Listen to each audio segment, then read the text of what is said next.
అదొక ఉద్యమం, దానికి చాలా కష్టమైంది చేయడానికి. కానీ ఈ ఉద్యమం చాలా తేలిక. మన పాట, మన ఆడబిడ్డ, మన అస్తిత్వం, మన పువ్వులు, మన బతుకమ్మ.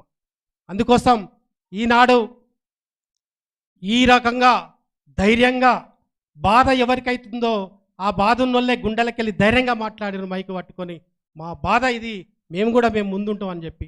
ఇప్పుడు మనం ఏం లేదు, ఇదే ఉయ్యాల పాట, ఇదే బతుకమ్మ, ఇదే కవితక్క, ఇదే ఉద్యమం. గ్రామాల పోతే మనం పిలుపునివ్వాల్సిన అవసరం లేదు. టెలివిజన్ లాంటిది ఒక పాట అందుకుంటే అందరు కలిసి వస్తారు. రామ రామ రామ ఉయ్యాలో, రామనే శ్రీరామ ఉయ్యాలో, ఇతరక్క చెల్లెళ్ళు ఉయ్యాలో, ఒక్కరికిచ్చిరి ఉయ్యాలో, ఎట్లొద్దు చెల్లెల ఉయ్యాలో, ఏ రడ్డమాయ ఉయ్యాలో. ఈ ఇండ్లు ఉన్నటువంటి సాహిత్యం, ఇండ్లున్న ఇతిహాసం, ఇండ్లున్న పురాణం, ఇండ్లున్న గాథ, ఇండ్లున్న కథ ఎవరు చెప్పింది కాదు.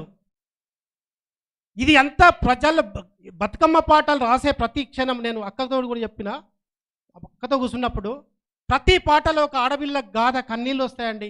ఒక్కోసారి నేను అనిపిస్తుంది, ఈ పాటలకు ఆడపిల్లల బాధల కోసమైనా బతుకమ్మ పాటలు. అక్కమ్మ కథ చూస్తే ఏందండి, ఒక చెరువుకు కోడలు బలిస్తుంటే ఆమె చెప్తున్న మాటలు ఏందని, చనిపోతూ అని తెలిసి మామ నేను మునిగిపోతున్నా, రెండో మెట్టు దిగిన బిందమును గదాయే, పోరాది అక్కమ్మ ఉయ్యాలో, బిందమునుతాది ఉయ్యాలో. మూడో మెట్టు దిగిన మామ బిందమునగలేదు, పోరాది అక్కమ్మ ఉయ్యాలో, బిందమునుతాది. లాస్ట్కు చనిపోతూ కూడా ఈ చెరువుకు నేను ఆరంభమవుతున్నా, ఈ సమాజానికి నేను ఉపయోగపడుతున్నా, నా త్యాగము ఈ గ్రామాలకి, ఈ చెరువుకు ఉపయోగపడుతుందని చెప్పి గొప్పగా చనిపోయిన త్యాగాలు ఆ చరిత్రలు బతుకమ్మ పాటలు ఉన్నాయి. ఆ పాటలు ముందు తరాలకు ఉపయోగపడేటివి కాదా, ముందు తరాలకు మన శైలిని చెప్పేటివి కావా?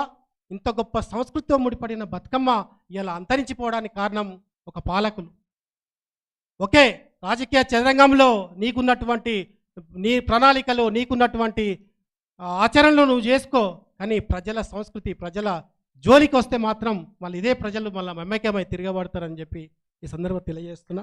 నా వంతుగా పాట నేను పాడతాను కదే ఎప్పుడైనా. అక్క ఏమన్నారంటే, అక్కతో ఉన్నటువంటి అనుబంధం ఇది, 14 ఏళ్ళ గోస ఇది. ఇలా బతుకమ్మ పోతుందంటేనే మనం ఒక సంఘంగా వచ్చి ఇంత మాట్లాడితే 14 ఏళ్ళ నుండి చూస్తుంది ఎట్లుంటుంది అది.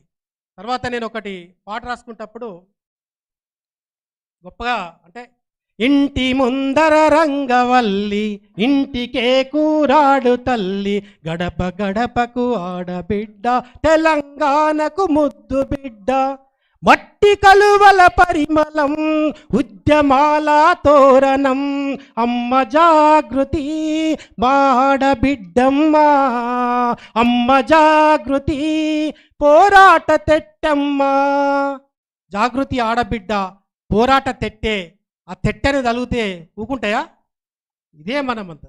ఉద్యమం ఊరూరికి, గౌరవం ప్రతి వారికి, కోటి రథములు కదిలినట్లుగా అపరశక్తుల కృతి, పిడికిలెత్తిరి స్వేచ్ఛకి, చాటి చెప్పిరి సంస్కృతి, కనక తారలు కదిలినట్లు కోటి రథముల కృతి, అమ్మ జాగృతి మాడబిడ్డమ్మ, అమ్మ జాగృతి పోరాట తెట్టమ్మ. అప్పుడే చెప్పినాం, మేము తేనెలా ఉంటాము, తెట్టెలాగా ఉంటాము. తేనె తెట్టె తేనెనిస్తుంది, ముట్టుకుంటే కాటేస్తుంది, దాడి చేస్తుంది. అలాంటి ఉద్యమ స్వరూపము మా జాగృతి. అందుకనే అన్నట్టు నా పాటలో అప్పుడు అనుకున్నాం, పరాయోని ధర్మానికి పెద్ద పని కాదురా, పంపకమో జరగకుంటే అంత పని జరుగు. కానీ తెలంగాణ ద్రోహులార మారకుంటే పాతరే, పల్లె పల్లె జరుగుతుంది తెలంగాణ జాతరే.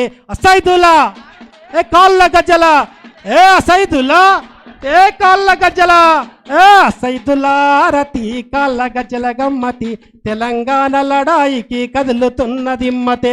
అసైదులారతి కాళ్ళ గజ్జల గమ్మతి, తెలంగాణ లడాయికి కదులుతున్నదిమ్మతి. పోరాటం పొద్దులై, ఎర్ర కండ్ల పగులులై, కుట్రదారి ఎత్తులను చిత్తు చేసే శక్తులై, కుట్రదారి ఎత్తులను చిత్తు చేసే శక్తులై, కుట్రదారి ఎత్తులను చిత్తు చేసే శక్తుల. పొక్కిలైన వాకిళ్ళను తుక్కాలను తీర్చరా, ఎక్కిపడే పల్లెలను ఎదల కద్ది కదలరా, ఎక్కిపడే పల్లెలను ఎదల కద్ది కదలరా.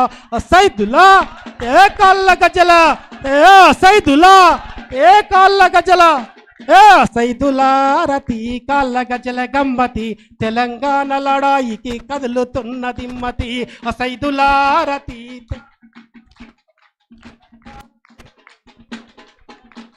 ఇలాంటి పల్లెలను, ప్రజలను, ఉద్యమకారులను, అక్కా చెల్లెలను ఒక మళ్ళీ ఉద్యమ స్వరూపంతో రగల్చి మళ్ళీ రగల్ జెండలెత్తి ఒక ఉద్యమానికి